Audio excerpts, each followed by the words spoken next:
Halo semuanya, saya Maisel dari Arovix Academy. Di modul series kali ini, kita akan mulai belajar mengenai ilmu technical analysis yang sedang populer, yaitu Smart Money Concept atau sering kita dengar dengan sebutan SMC. Nah, jadi langsung aja, apa itu Smart Money Concept?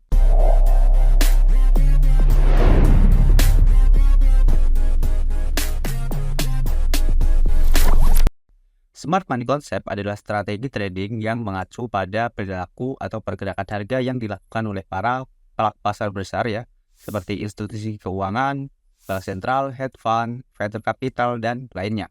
Atau kalau di kripto kita sering menyebutnya whales. Jadi mereka lah yang disebut sebagai smart money.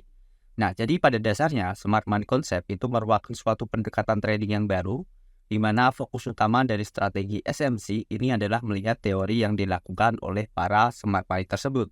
Yang mana kalau kita ngomongin smart money ya, smart money itu sendiri selalu berfokus pada liquidity. Jadi ketika kita trading menggunakan smart money concept, kita juga harus berfokus pada likuiditas. Sehingga ketika kita follow the liquidity, artinya kita juga follow the trend. Nah, lalu kenapa sih smart money concept ini wajib dipelajari? Nah, ini mungkin ketika teman-teman mempelajari ilmu technical analysis yang sebelumnya sudah ada, seperti support and resistance, atau misalkan teman-teman punya good knowledge di suatu pattern tertentu, itu pada dasarnya seringkali digunakan oleh para smart money untuk meng-counter trade teman-teman punya idea. Jadi para smart money itu seringkali memanipulasi pasar ya, seperti stop hunt ataupun false break. Karena teman-teman ini kan pada dasarnya menggunakan ilmu yang kurang lebih sama ya, sehingga smart money itu tahu, oh kalau harga breakout dari pattern ini kecenderungan retail trader itu bakal buy. Lalu di-counter lah sama mereka open sell. Sehingga yang terjadi, harga terjadi false breakout. Nah, ini pasti teman-teman juga sudah sering ya lihat pola false break seperti ini. Nah, jadi mereka itu sudah tahu ya, kecenderungan para retail trader itu bakal buy atau sell di area mana. Sehingga mereka manfaatkan untuk meng-counter trade setup trading kita.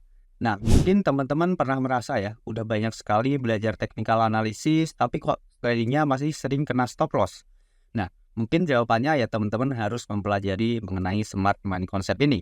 Karena ketika teman-teman gagal dalam trading, itu terkadang bukan karena teman-teman itu tidak jago analisa ya. Mungkin ada faktor buat teman-teman untuk mengupgrade ilmu yang teman-teman miliki. Jadi teman-teman harus memahami dulu bahwa ada suatu information gap yang mana dimiliki oleh para smart money dengan kita. Sehingga ketika kita ingin memperkecil kerugian dan memperbesar kemungkinan kita untuk mendapatkan keuntungan di market, ya mau nggak mau kita harus mempelajari cara mereka bekerja atau mempelajari perspektif mereka di market. Nah, gimana sih cara mereka bekerja di market? Oke, jadi pertama di sini kita harus tahu dulu ya, apa saja elemen dan fokus dari smart money concept. Yang pertama, SMC itu berfokus dengan market structure. Kedua, liquidity. Ketiga, fair value gap atau imbalance. Dan yang terakhir adalah order block. Pertama kita bahas dulu ya, terkait dengan market structure. Market structure atau struktur pasar adalah konsep yang sangat penting dalam analisa teknikal, yang mana digunakan untuk memahami bagaimana harga bergerak dalam suatu tren dan mengidentifikasi pola pergerakan harga yang berulang. Jadi market structure pun dalam smart money concept ini juga masih diperhatikan ya oleh para smart money. Jadi institusi pun memperhatikan struktur pasar sebelum mereka melakukan aksi penjualan atau pembelian. Dan market structure sendiri gambarannya kurang lebih seperti ini ya. Ini market structure yang bullish dan yang bawah ini adalah market structure yang bearish. Selanjutnya kedua, kita berbicara mengenai liquidity. Jadi apa itu likuiditas? Jadi likuiditas itu merupakan transaksi yang menggerakkan suatu aset ya, di mana likuiditas itu menunjukkan seberapa liquid suatu market. Semakin liquid itu semakin mudah untuk kita perdagangkan. Namun ketika market tidak liquid, itu teman-teman akan sulit mentradingkannya. Jadi likuiditas ini sebagai suatu tolak ukur. Apakah market ini bisa bergerak volatile atau cenderung lebih stabil? Karena kan smart money pasti mereka itu trading bukan di sesi yang kecil ya. Sehingga ketika mereka memasukkan uang triliunan di waktu yang sama, itu juga harus ada likuiditas dari investor lain. Mungkin dari smart money lain atau dari retail investor lain. Karena ketika liquidity marketnya kecil, mereka pun juga nggak bisa untung. Itulah kenapa teman-teman ketika trading menggunakan smart money concept, most likely itu lebih valid ketika teman-teman trading di pair aset yang memiliki likuiditas yang besar.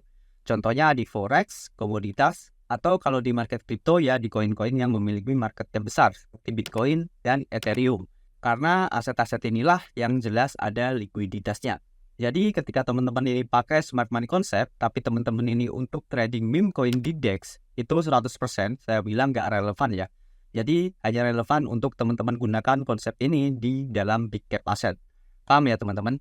Lalu selanjutnya yang ketiga terkait dengan fair value gap atau imbalance. Nah, fair value gap atau imbalance itu merupakan area di mana grafik harga yang terbentuk karena adanya perbedaan besar antara permintaan dan penawaran yang biasanya terjadi dalam pergerakan harga yang tepat.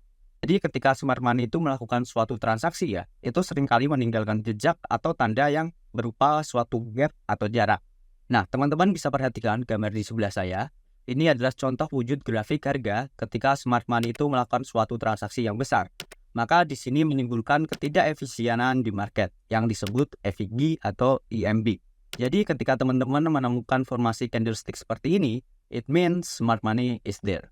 Dan selanjutnya, terakhir ya, kita ngomongin order block. Jadi apa itu order block? Nah, order block atau disebut dengan OB, ini merupakan area di mana smart money concept telah menempatkan order besar yang mengakibatkan perubahan tren atau pergerakan harga yang kuat.